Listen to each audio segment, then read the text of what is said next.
प्यारे, एक दृष्टांत बहुत ही अच्छा याद आया।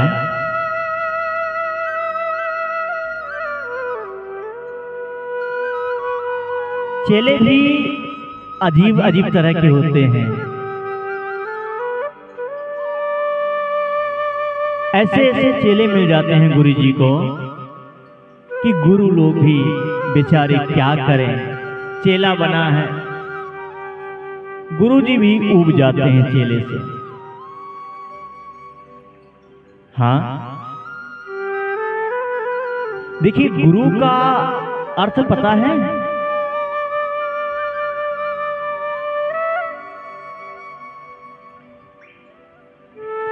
जो अंधकार से प्रकाश की ओर ले जाए वही गुरु है। और प्यारे, जीवन में गुरु बनाना बहुत ही आवश्यक है। लोग कहते हैं ना कि थोड़ा सा और बड़े हो जाएं, थोड़ी सी उम्र और बड़ी हो जाए, तब मैं गुरु मंत्र ले लूंगा, गुरु बना लूंगा। लेकिन प्यारे, जब तक हम गुरु नहीं बनाते हैं अपने जीवन में, शिक्षा तो ग्रहण करते हैं स्कूलों में और माता पिता तो गुरु है ही, लेकिन जब तक हम गुरु नहीं बना लेते हैं तब तक मेरा जीवन जीना व्यर्थ है। अरे, मर्यादा पुरुषोत्तम ने भी गुरु बनाया, भगवान कृष्ण ने भी गुरु बनाया। कहते हैं कि जिस दिन से हम गुरु बना लेते हैं, गुरु मंत्र ले लेते हैं, उसी दिन से मेरा जन्म इस पृथ्वी में होता है।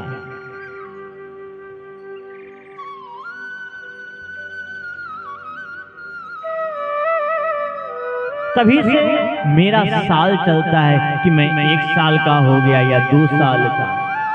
जिस दिन, जिस महीने में, जिस साल में हम गुरु मंत्र ले लेते हैं, उसी दिन से मेरा जीवन जीना प्रारंभ हो जाता है। बचपन में ही हमें गुरु मंत्र ले लेना चाहिए। अब लोग कहते हैं कि निभाए कैसे? देखिए श्रोताओं, दुनिया की मति जो है ना, मति अलग अलग है।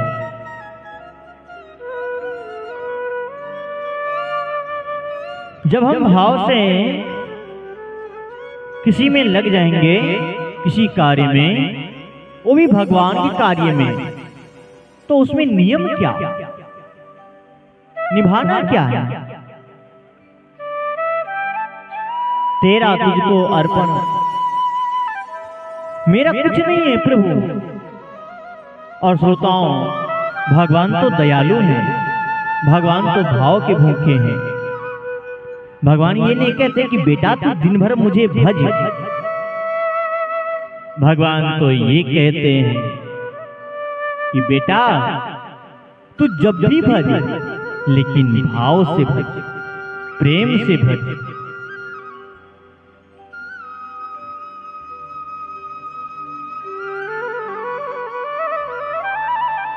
तो प्यारे, हमें अपने जीवन में गुरु मंत्र लेना बहुत जरूरी है। जब तक हम गुरु नहीं बनाएंगे तो मेरा जीवन जीना व्यर्थ है, कोई फल नहीं है।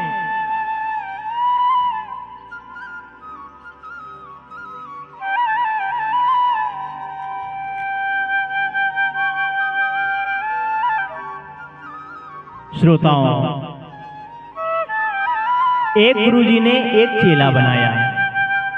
सुनिएगा, बड़ा ही सुंदर दृष्टांत है। एक गुरुजी ने एक चेला बनाया। चेला भी बड़ा अजीब था।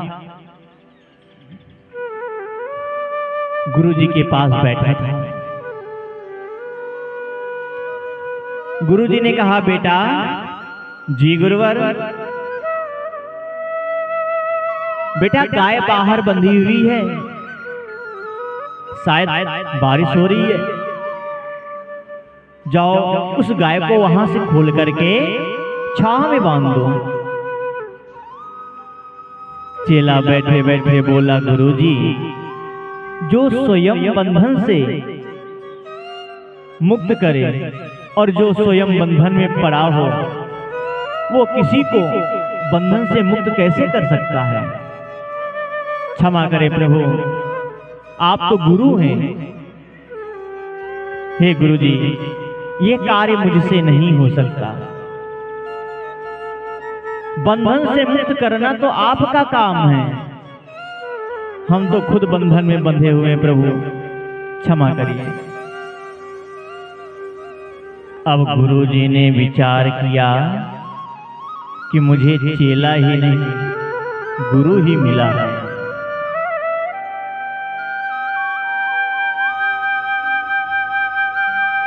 गुरुजी ने विचार किया कि चेले से कौन विवाद करे, चलो।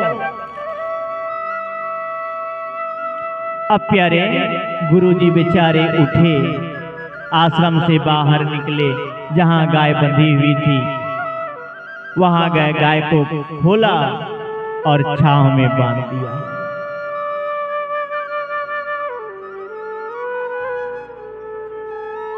फिर आए, अपने आसन में बैठे। फिर चेला से कहते हैं, बेटा जी गुरुदेव, बेटा बाहर देख कर आ, बारिश बंद हो गई या हो रही है?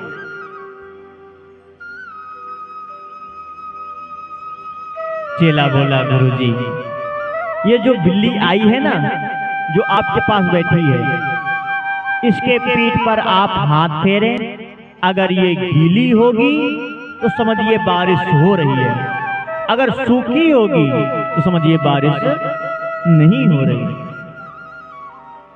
अब गुरुजी बेचारे शांत, करे तो क्या करे, बोले तो क्या बोले, क्योंकि चेला है वो।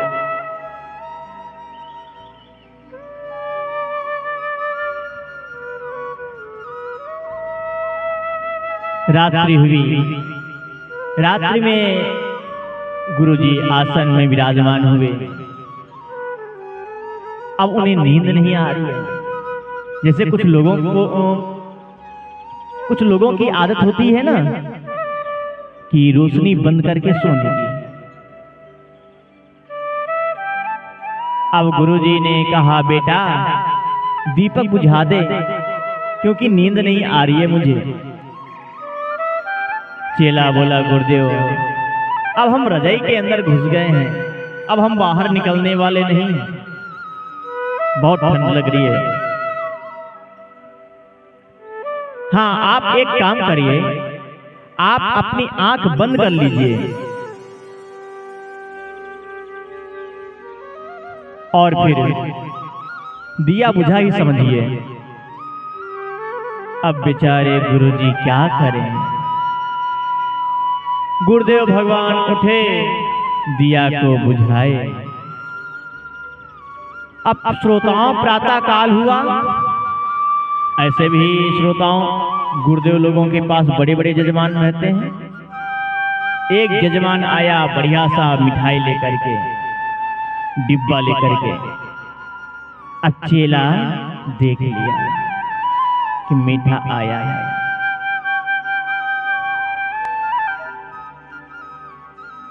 जजमान लेकर आया, गुरुजी के चरणों में प्रणाम किया, आशीर्वाद लिया, बोला, गुरुदेव प्रसाद पाइए।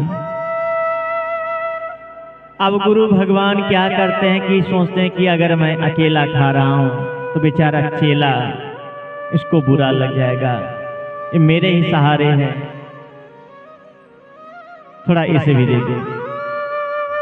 गुरुदेव ने कहा, बेटा हाँ गुरुजी, प्रसाद लेगा? अब श्रोताओं जैसे ही उसने सुना प्रसाद, दौड़ता हुआ आया, गुरुजी गुरुजी। गुरुदेव ने कहा, तुमने तो मेरी आज्ञा का उल्लंघन किया था। चेला बोला, गुरुजी मैंने आपकी 3 आज्ञा नहीं मानी, चौथी भी ना मानेंगे तो मुझे घोर पाप लगेगा।